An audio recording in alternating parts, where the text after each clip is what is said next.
Welcome to Democracy Now!, democracynow.org, the War and Peace Report. I'm Narmeen Sheikh. Tens of thousands of Palestinians fled central and northern Gaza on Sunday after Israel issued new forced evacuation orders and began bombing eastern parts of Gaza City. Israel's stepped-up campaign follows another bloody weekend that saw scores of Palestinian civilians killed, including children huddled in tents, families taking shelter at a sports stadium, and starving Palestinians seeking food at militarized aid distribution sites. In Jabalia, rescue teams pulled at least 15 bodies from the rubble of a home leveled by an Israeli airstrike Sunday morning. Today they forced us to leave, ordered us to evacuate, and then bombed us with shells and warplanes. Just as we were about to flee, they brought our homes down on us. What do they want from us? Let them tell us what they want. Enough is enough. About 10 people were killed in the house, most of them children. Earlier today, 10 Palestinians were killed as they sought to collect food at an aid site in Gaza City. 2 more were shot dead at an aid distribution center in Rafah. The killings came after Haaretz reported Israeli officers and soldiers said they were ordered to fire at unarmed crowds near food distribution sites in Gaza, even when no threat was present. Gaza's health ministry reports such attacks have killed over 500 Palestinians since May. Meanwhile, an Israeli court in Jerusalem has cancelled hearings this week in Prime Minister Benjamin Netanyahu's trial, where he faces charges of bribery, fraud, and breach of trust. The court's decision came just days after President Trump called for the charges to be thrown out. Russia launched hundreds of drones and missiles at Ukraine overnight Sunday in what Kyiv is calling Russia's largest aerial assault since its full-scale invasion. The attacks killed at least 4 civilians and targeted regions far from the front lines, including in western Ukraine, prompting Poland and its NATO allies to scramble jets along the border. Separately, Ukraine's Air Force said a pilot died when his F-16 jet crashed. Meanwhile, Russia's military said it seized more settlements in Ukraine's east. And for the first time, Russian forces have occupied a village in the east-central Dnipropetrovsk region. In Kyiv, Ukrainian President Volodymyr Zelensky signed a decree Sunday withdrawing Ukraine from the Ottawa Convention, which bans the use of landmines.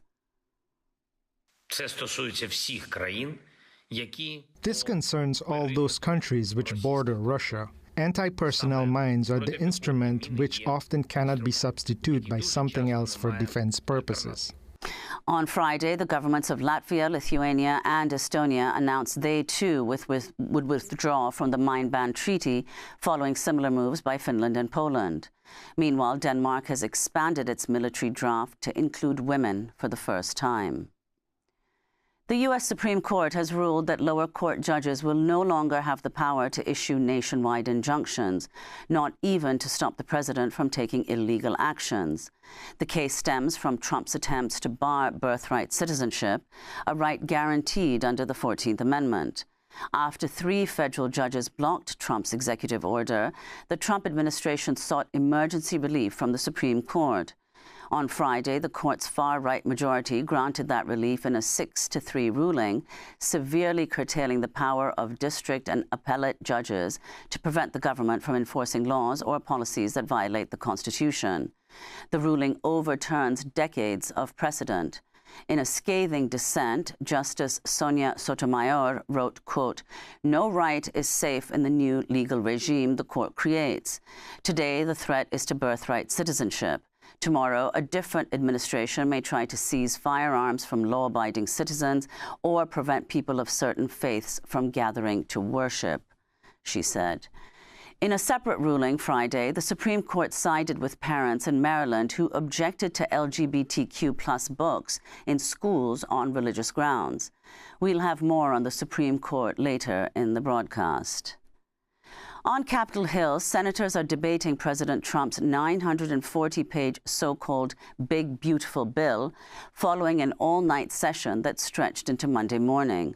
Republicans are racing to meet a Trump-imposed July 4th deadline to sign the package into law.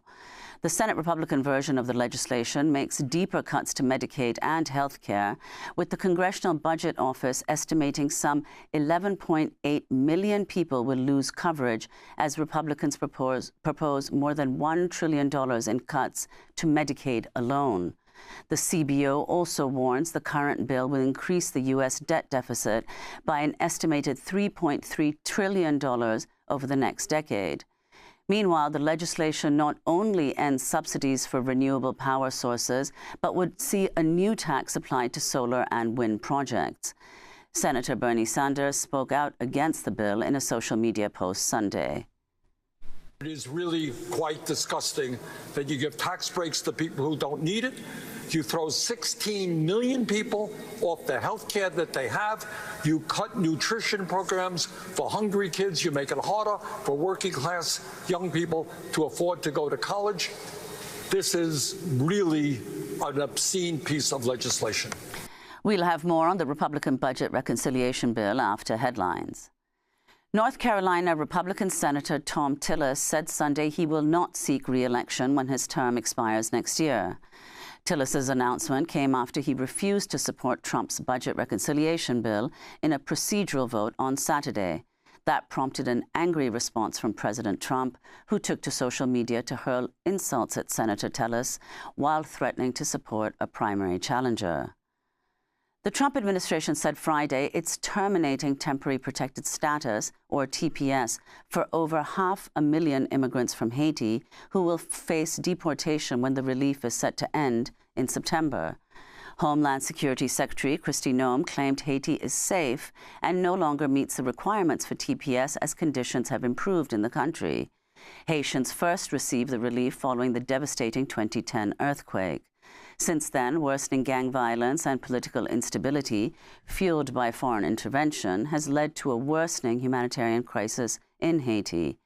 According to the International Organization for Migration, as of May, more than 1.3 million people in Haiti are internally displaced, many fleeing armed gangs that now control most of Port-au-Prince.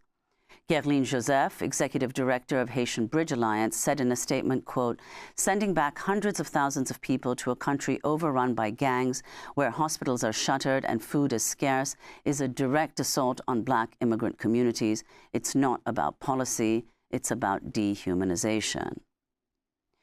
This comes as a San Diego federal judge ruled Friday that the Trump administration cannot deport thousands of asylum-seeking families who were separated under Trump's first term and are plaintiffs in a settled lawsuit against the federal government.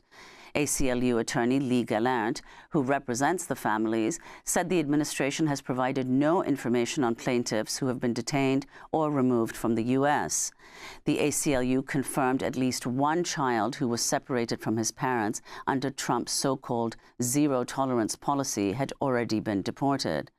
U.S. District Judge Dana Sabro earlier this month found the Trump administration had already violated terms of the 2023 settlement. Over 1,000 immigrant children taken from their parents in Trump's first term still have not been reunited with their families. The president of the University of Virginia has stepped down under pressure from the Trump administration amid a Justice Department investigation into its diversity, equity, and inclusion practices.